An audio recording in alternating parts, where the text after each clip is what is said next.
하나님 감사합니다. 오늘도 하나님 어제 비가 오기도 하고 또 이렇게 또 겨울 같지 않게 따뜻하기도 하다가 또 추워지기도 하고 인생의 사계절 속에서 신실하게 하나님을 붙들며 나아가게 하신 하나님 감사를 드립니다. 하나님 오늘도 우리를 인도하시고 다스려 주시옵소서. 하나님 우리가 이렇게 하나님 앞에 예배할 수 있다는 것만으로도 너무나 또 감사하고 감사합니다. 하나님이여, 특별히 오늘 요즘 병약한 사람들이 참 많습니다. 주께서 치료하여 주시옵소서.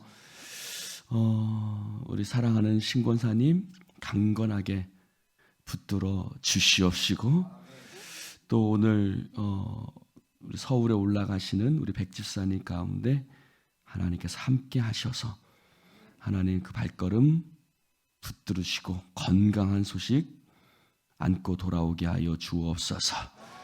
성령님, 우리가 한 사람 한 사람 붙드셔서 참으로 하나님이 지켜주시는 강건함이 넘쳐나게 하여 주시옵시고, 그것이 영적인 강건함으로 또한 이어질 수 있도록 성령님 역사하여 주옵소서. 주님이 함께 하실 줄 믿사오며 예수님 이름으로 기도드립니다. 아멘. 제5장.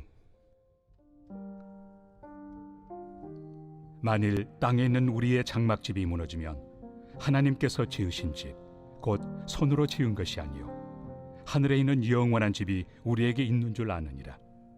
참으로 우리가 여기서 탄식하며 하늘로부터 오는 우리 처소를 덧입기를 간절히 사모하노라. 이렇게 입음은 우리가 벗은 자들로 발견되지 않으려 함이라. 참으로 이 장막에 있는 우리가 짐진 것 같이 탄식하는 것은 벗고자 함이 아니요 오히려 덧입고자 함이니 죽을 것이 생명의 삼킨 바 되게 하려 함이라.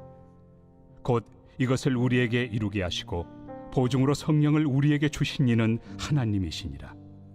그러므로 우리가 항상 담대하여 몸으로 있을 때에는 주와 따로 있는 줄을 아노니, 이는 우리가 믿음으로 행하고 보는 것으로 행하지 아니함이로라. 우리가 담대하여 원하는 바는 차라리 몸을 떠나 주와 함께 있는 그것이라. 그런즉 우리는 몸으로 있든지 떠나든지 주를 기쁘시게 하는 자가 되기를 힘쓰노라. 이는 우리가 다 반드시 그리스도의 심판대 앞에 나타나게 되어 각각 선악간에 그 몸으로 행한 것을 따라 받으려 함이라. 우리는 주의 두려우심을 알므로 사람들을 권면하거니와 우리가 하나님 앞에 알려졌으니 또 너희의 양심에도 알려지기를 바라노라. 우리가 다시 너희에게 자천하는 것이 아니요 오직 우리로 말미암아 자랑할 기회를 너희에게 주어 마음으로 하지 않고 외모로 자랑하는 자들에게 대답하게 하려 하는 것이라. 우리가 만일 미쳤어도 하나님을 위한 것이요 정신이 온전하여도 너희를 위한 것이니 그리스도의 사랑이 우리를 강권하시는도다. 우리가 생각하건대 한 사람이 모든 사람을 대신하여 죽었은즉 모든 사람이 죽은 것이라. 그가 모든 사람을 대신하여 죽으심은 살아있는 자들로 하여금 다시는 그들 자신을 위하여 살지 않고 오직 그들을 대신하여 죽었다가 다시 살아나신 이를 위하여 살게 하려 함이라. 그러므로 우리가 이제부터는 어떤 사람도 육신을 따라 알지 아니하노라. 비록 우리가 그리스도도 육신을 따라 알았으나 이제부터는 그같이 알지 아니하노라. 그런즉 누구든지 그리스도 안에 있으면 새로운 피조물이라. 이전 것은 지나갔으니 보라 새 것이 되었도다. 모든 것이 하나님께로서 났으며 그가 그리스도로 말미암아 우리를 자기와 화목하게 하시고 또 우리에게 화목하게 하는 직분을 주셨으니 곧 하나님께서 그리스도 안에 계시사 세상을 자기와 화목하게 하시며 그들의 죄를 그들에게 돌리지 아니하시고 화목하게 하는 말씀을 우리에게 부탁하셨느니라. 그러므로 우리가 그리스도를 대신하여 사신이 되어 하나님이 우리를 통하여 너희를 권면하시는 것 같이 그리스도를 대신하여 간청하노니 너희는 하나님과 화목하라. 하나님이 죄를 알지도 못하신 이를 우리를 대신하여 죄로 삼으신 것은 우리로 하여금 그 안에서 하나님의 의가 되게 하려 하심이라.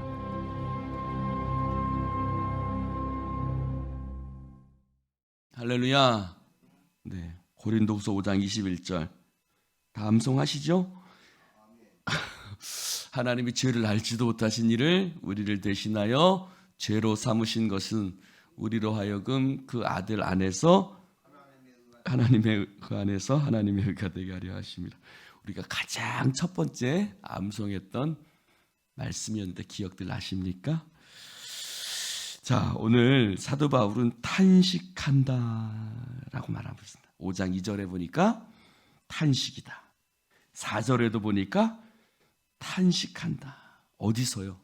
이 장막 속에서. 이 장막은 어디예요? 지금 우리가 이 땅에서 우리의 육체를 입고 살아가면서 탄식한다. 여러분 탄식해요? 탄식하지 않아요? 탄식하시죠? 우리가 늘 육체의 질병 때문에 탄식하고, 때로는 믿음대로 살지 못하는 내 자신에게도 탄식하고, 여기는 보니까 우리가 짐진 것 같이 탄식한다는데, 정말 수많은 인생의 짐들 때문에 탄식하기도 하고, 그렇죠? 탄식한다. 그러나 그는 뭐라고 말합니까? 우리의 겉사람은 낡아지나 우리의 속사람은 날로 새로워진다. 우리의 보는 것은, 우리가 주목하여 보는 것은, 우리가 주목하는 것은 보이는 것이 아니요 보이지 않는 것이니, 보이는 것은 잠깐이요 보이지 않는 것은 영원함이라 라고 그 얘기를 하면서 이제 5장에 넘어와서 만일 땅에 있는 우리의 장막집이 무너져도, 우리의 겉사람이 낡아진다 할지라도 우리에게는 영원한 소망이 있다. 그것은 뭐예요? 손으로 지은 것이 아니요 하늘에 있는 영원한 집이 우리에게 있다는 집으로 비유하고 있죠. 근데 이 땅에 있는 집은요, 어떤 집? 언젠가는 무너지는 집. 언젠가는 무너지는 집이에요. 그러나 우리가 있게 될 이제 그 집은 어떤 집? 영원한 집이라고 그랬어요. 그렇죠? 이 땅에 있는 집은 무너질 집이에요. 여러분 너무 무너질 것에 너무 소망 갖지 마시오. 할렐루야. 너무 무너질 것에 여러분 너무 아이고 이제 언젠가 여기 이 집은 이제 쫓겨나야 돼. 놓고 가야 돼. 아멘입니까? 네. 너무 거기다 투자도 많이 하지 마시오. 보톡스 맞고 쌍꺼풀하고 모양 피부양 뭐 어쩌고 저쩌고 이러고 너무 막 하지 마시오. 다 무너질 건데 너무 거기 투자하지 마시고, 네. 권사님들 그냥 식사하시면 그냥 여기 수건들이 다 거울 주고 이렇게 하시던데 너무 그러실 필요 없습니다. 네. 다 무너질 겁니다. 하늘에 있는 영원한 집이 있다. 할렐루야. 또 뭐라 그래요? 옷으로도 얘기하고 있죠. 우리가 우리 처소로 덧입는다라고 말하고 있습니다. 덧입는다. 그래서 우리는 벗은 자들로 발견되지 않으리여 함이니. 그런데 5절에 이렇게 얘기하고 있어요. 자, 시작. 이것을 우리에게 이루게 하시고 보증으로 성령을 우리에게 주시니는 하나님이시라. 할렐루야. 하나님을 뒤에 뒀다는 의미는 뭐냐면 확실하다는 거죠. 할렐루야. 누가 보증을 섰느냐에 따라서 믿을 수도 있고 안 믿을 수도 있잖아요. 근데 하나님을 뒤에 둔 이유는 하나님이 보증 섰으니 걱정하지 말아라, 이런 것이고, 저는 더 은혜가 되는 말씀은 우리에게 이루게 하시고. 할렐루야. 하나님이 우리에게 이 모든 것들을, 즉 하나님이 우리에게 예비하신 저 하늘의 장막집을, 그 집을, 영원한 집을 우리가 덧입을 수 있도록, 죽을 것이 생명의 삼킴바 되어질 수 있도록 하나님께서 우리 가운데 이루어 가시는 줄로 믿습니다. 그래서 하나님이 이루신다, 이루어 가신다라고 말씀하고 있어요. 또한 성령님을 우리에게 보증으로 허락하셨다. 성령님이 보증하신다 라고 말하고 있습니다. 그러므로 너희들은 이렇게 얘기를 해요. 9절에 몸을 잇든지 떠나든지 우리가 사는 목적은 뭐다? 9절에 주를 기쁘시게 하는 자가 될 것이다. 할렐루야. 여러분, 우리가 이 육체를 입고 살든지 그렇지 않든지 우리는 하나님을 기쁘시게 하는 자 되기를 주님의 이름으로 축원을 드립니다. 왜냐하면 하나님의 심판대 앞에 설 것이다. 각각 선악간에 그 몸으로 행한 것에 대해서 하나님 앞에 심판받을 때가 있을 것이다. 할렐루야. 여러분, 하나님의 심판대 앞에 설 때가 있을 것입니다. 그러므로 11절에 그는 다시 한번 직분에 대해서 얘기를 해요. 우리는 주의 두려우심을 알므로 사역한다는. 하나님 얼마나 두려우신 분이냐. 여러분, 하나님은 두려우신 분이잖아. 하나님의 심판대 앞에 설 거예요. 모든 것이 하나님을 아셔요. 그러므로 우리는 주의 두려우심을 알므로 사람들을 권면한다. 여러분, 우리 언젠가 하나님의 심판대 앞에 설 겁니다. 그러니 여러분, 이 세상을 이렇게 허투루게 살면 안 됩니다 하고 사람들 앞에 권면하는 거예요. 또 자신도 마찬가지예요.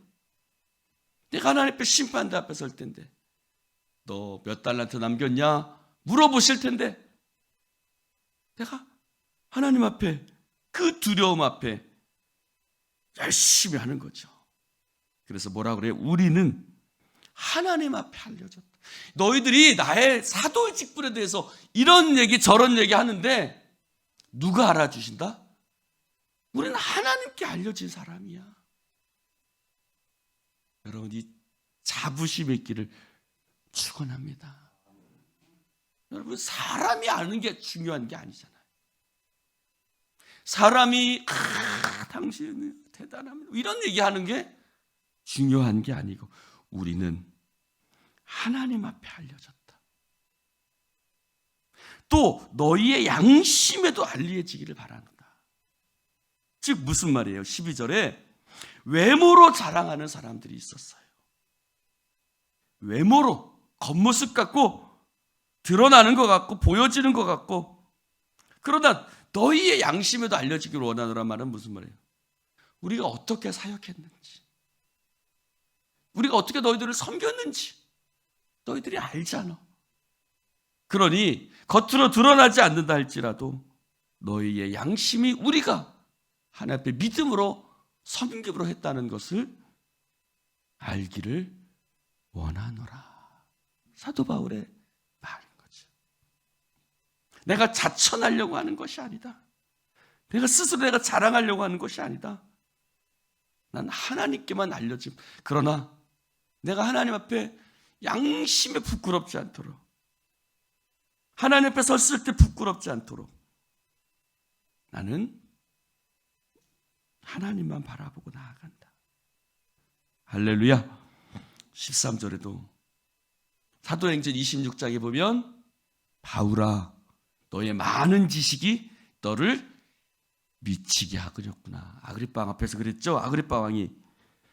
그래서 13절은 바울이 미쳤다 이런 사람들이 있었어요. 그러니까 뭐라 그래요?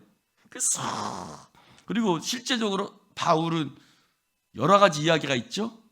곱주였다는 얘기도 있고 또 진물에 막 질질 흘렀어다니 그런 얘기도 있고, 그러니까 외모적으로는 아주 저 사람이 하나님의 사도 맞아?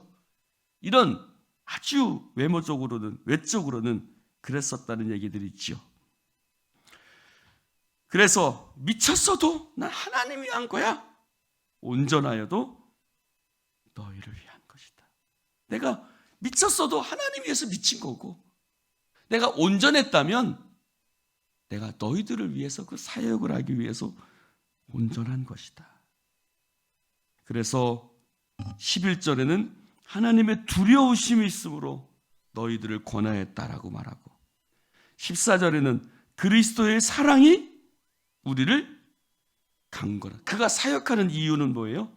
하나님의 두려우심 그리고 그리스도의 사랑이 우리를 강권하시기 때문이다. 할렐루야. 그래서 그런 얘기예요. 하나님이 아들이 우리를 위해서 죽으셨잖아. 하나님의 아들이 우리를 위해서 죽으셨잖아. 그러면 우리가 어떻게 살아야 되겠어? 우리를 위해서 살면 안 되지. 사도 바울이 지금 사도의 직분을 얘기하면서 그 얘기를 하잖아요. 즉 사도 바울이 다메섹 도상에서 사울아 네가 어찌하여 나를 핍박하느냐? 주여 니시니까 나는 네가 핍박하는 예수라. 사울이 어땠어요? 사울이 어땠어요? 사울이 스데반 죽이는 데도 앞장섰잖아요. 그러면은 예수님 죽일 때는 어떻게 했겠어요? 예수님 돌아가실 때는 똑같지 않았겠어요? 그 무리들 가운데 있지 않았겠어요? 그런데 그가 우리를 위해서 죽으신 것을 깨달았단 말이에요. 그러면 깨달은 우리가 그 이유가 어떻게 살아야겠어? 우리 자신을 위해서 살면 안 되지. 15절에 뭐라고 말해요? 우리를 자신을 위해서 살지 않고 그들을 대신하여 죽었다가 다시 살아나신 이를 위해서 살게 하려 함이 아니냐. 할렐루야. 이제 우리가 주님을 위해서 살아야 돼. 주님이 우리를 위해서 죽으셨는데 이제 우리가 주님을 위해서 살아야지. 그러므로 자기의 유익을 위해서 사는 것은, 여러분 사역자는 자기 유익 위해서 살아간다. 말도 안 됩니다. 자기 유익 위해서 살아가는 사역자는 가짜입니다. 자기를 위해서 살지 말고 주님을 위해서 살아야지. 그래서 17절에 뭐라 그래요? 누구든지 그리스도 안에 있으면 새로운 피조물이라. 여기서 말하는 새로운 피조물이 뭐예요? 나를 위해서 죽으신 그분을 기억하고 어떻게? 그들을 대신하여 죽었다가 다시 살아나신 이를 위하여 살아가는 존재가 되는 거예요. 할렐루야. 여기서 말하는 새로운 피조물은 우리가 예수 안에서 새로운 피조물이 되었다.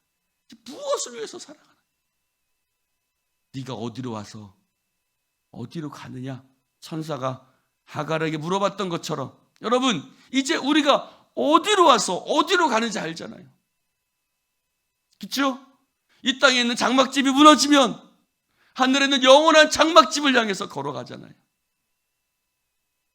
그러므로 이제 우리는 몸으로 있든지 떠나 있든지 하나님을 기쁘시게 하는 자가 되기 위해서 나를 위해서 죽으신 그분을 위해서 살아가는 새로운 피조물이 된 거예요. 새로운 존재가 된 거예요. 여러분 그렇게 보면 사도 바울이 말하는 것은 단순히 우리가 예수를 믿었다라는 것으로 말하지 않죠. 사도 바울이 말하는 편지서 우리가 단순히 예수 믿고 구원받았다고 말하는 것이 아니라 예수 믿고 구원받았으니 나를 위해서 십자가 달리신 주님을 위해서 살아야 될 거 아니냐라고 얘기하고 있는 거예요. 할렐루야. 그래서 뭐라 그래요? 내가 그리스도를 본받는 자 된 것 같이 너희는 나를 본받는 자가 되라. 사도 바울의 편지는 단순히 구원의 감격만을 가지고 아니라 구원의 감격을 가지고 우리가 어떻게 살아갈 것인가를 얘기하고 있는 거죠. 그래서 이제는 육신을 따라 알지 않는다. 너희들이 어떻게 육신을 그게 중요하지. 그리스도라서 새로운 피조물이 됐거든. 그러므로 이제 우리는 그리스도의 사신이 되어서 할렐루야. 먼저는 너희들이 하나님과 화목하라. 여러분, 하나님과 화목한 자 되시기를 축원합니다. 20절에는 뭐라고 말해요? 그리스도를 대신하여 사실이 되어 하나님은 우리를 통해서 너희를 권면하시는 것 같이 하나님과 화목하라. 왜요? 하나님의 죄를 알지도 못하신 이를 우리를 대신하여 죄로 삼으신 것을 우리로 하여금 그 안에서 하나님의 의가 되게. 여러분, 하나님의 의가 된다는 말입니다. 바로 이 말이죠. 15절에 있는 말씀이에요. 하나님의 의가 된다는 말은 하나님의 자랑, 하나님을 위해서 살아가는 사람이 되게 하신다는 새로운 피조물로서. 새 포도주는 새 부대에 담는 거예요. 우리는 새 포도주고 새 부대에 우리를 담아서 하나님을 위해서, 나를 위해 달리신 그분을 위해서 살아가는 우리 모두가 되기를 주님의 이름으로 축원을 드립니다. 기도합시다. 하나님, 감사합니다. 오늘 주님 말씀 함께 나누게 하신 하나님께 감사를 드립니다. 주님, 우리의 겉모습은 후패하지만, 그래서 이 땅에 있는 장막의 집은 무너질 것이지만, 그러나 주 안에서 우리의 속사람은 날로 새로워지게 하시고 보이지 않는 영원한 것을 주목하며 하늘에 있는 장막집을 향해 달려 나아갈 수 있도록 우리가 함께 하신 하나님께 감사를 드립니다. 이 모든 것을 이루시는 분은 하나님이시요, 또 성령님이 보증하셔서 연약한 우리들을 하나님 안에서 의가 되게 하시고 이제 나를 위해서 살지 않고 하나님을 위해서 살아가는 그리스도 안에서 새로운 피조물 되게 하셨사오니, 하나님, 우리가 이제 무엇을 위해서 살아갈까? 어디를 향해 달려갈까? 허공을 치는 자같이, 향방 없는 자같이 살아가지 않게 하시고 내 삶의 분명한 목적, 살아도 주를 위해 살고 죽어도 주를 위해 죽고 사나 죽으나 주님의 것임을 고백하는, 주님을 위해서 살아가는, 먹든지 마시든지 무엇을 하든지 오직 하나님의 영광을 위해서 살아가는 그리스도 안에서 새로운 피조물 된 예수인 교회가 되어지게 하여 주시옵소서. 성령님의 역사하심을 믿사오며 예수님 이름으로 축복하며 기도드리옵나이다. 아멘.